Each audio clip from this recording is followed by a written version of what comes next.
Well, some are demanding justice. People like broadcasting legend Noel Edmonds.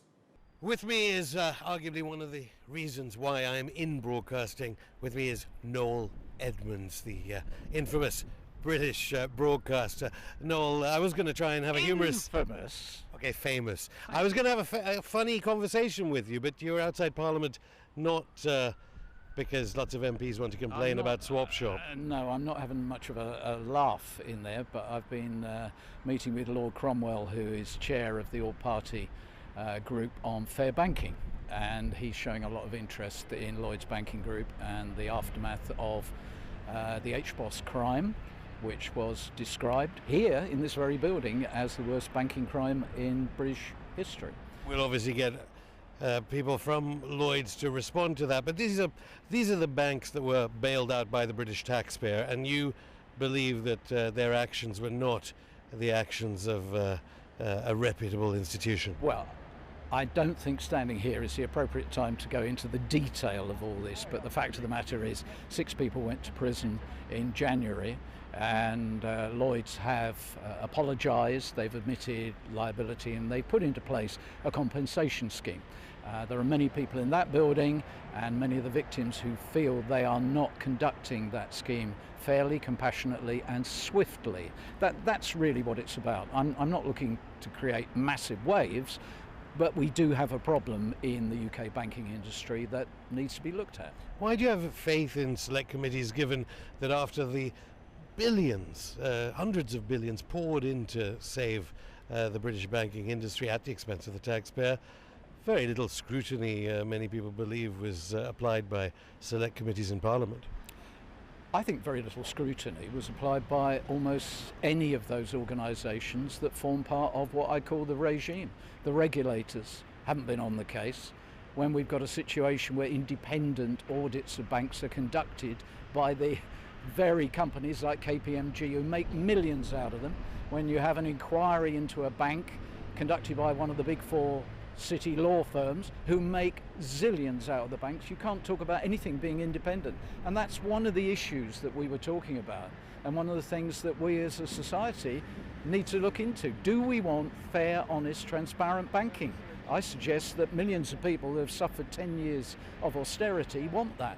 They've changed the names of the regulator, Financial Conduct Authority, so forth. FSA, and they would be the first to say, but we depend on people who have worked at the big 5 auditors and so on, and the big 5 legal companies, because they have the experience to understand what goes wrong. Therefore, we have to apply what you might accuse them of being the revolving door. No, hang on. The truth of the matter is these people are employed because they know where the skeletons are.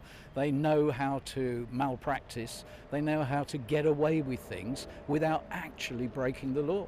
I mean, we have a banking system in this country where the proper people, the real people, are being sold financial products which then turn out to be inappropriate. I mean, think of PPI. And then the banks are fine, but they've already built that into their P&L. I mean, it's an extraordinary situation where they push the law. I mean, imagine you may have a driving licence and you would abide by the highway code. You don't go out each day and think, well, I'll keep breaking the law until I get caught, but that's how the bankers operate. Yes, but the way you're talking sounds very similar to the way one hears Shadow Chancellor John McDonnell talk about banking practices. Do you think you're going to go and try and see this, the Shadow Chancellor is going to come up with something for you? All right, I'll say something else on a political level, but please, you stopped me. I was walking through here doing something else, and we've latched onto this subject. The only reason I'm here is because my businesses were destroyed by Lloyds Banking Group, HBOS, and they went into administration, and we are now negotiating the compensation. It's the only reason I'm here. I'm not on some sort of great campaign. I'm not being Bob Geldof about... But many other businesses are alleged to have been affected here. Huge numbers of people. I mean, Lloyds have publicly said there's £100 million compensation fund. I guarantee you it's going to be billions. When they went at the beginning of PPI, they said 90 million is the contingency. They're now in for 18 billion. They mislead. Maybe not always knowing all the facts themselves, so we're being fair, but they're pretty bad at their forecast. But the other thing which you won't broadcast, but I find astonishing, the aforementioned MacDonald, and there's a fellow with a beard. Jeremy Corbyn. Yeah. They could cream it into that place just up there. They would go in on the biggest tidal wave of public opinion if they said they were going to clean up the city.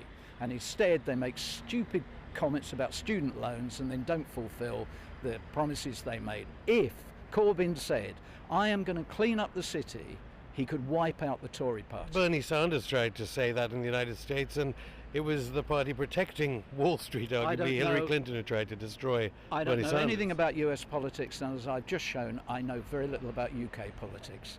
I'm just making the point, things need to be cleaned up. And you brought up the subject to Mr. MacDonald, I didn't. Okay, just very briefly, forget about deal or no deal, which is ahead very difficult to... ahead of my generation, but the critical importance swap shop. In this time of austerity, surely you're going to present a comeback for that seminal television program. I never go back. But I do admire you for one particular reason. And I don't know whether you're anticipating this, but I've never ever met a broadcaster who matches his beard and his microphone. Noel Edmonds, thank you. Noel Edmonds there on the green outside the House of Lords. We should add that Lloyds Banking Group, for its part, says we are committed to doing everything we can to support those affected, and we are continuing to make good progress in getting offers to the victims of the fraud. Joining me now, though, is a keen deal or no deal fan to go through the week's papers, none other than broadcaster, former Liberal Democrat frontbencher, Lembit Opik. I understand, Lembit, that, 95% of our geographical audience won't understand what I'm talking about. Mr. Blobby, you were in Estonia commanding some sort of troop action against Russia. Nothing blobby about this, Ashin. Who were you with? I was with Boris Johnson, actually, the Foreign Secretary, would you believe? Yeah, that's me, with him. Who's he pointing at? He's pointing at me. He's just gone, Lembit, do you come here often? See, that's in Estonia, as I say. It's a rapid trident, which the British are involved in, against Russia, starts on Saturday. They're celebrating a futurism conference. Don't be so paranoid. He's probably back by now, anyway.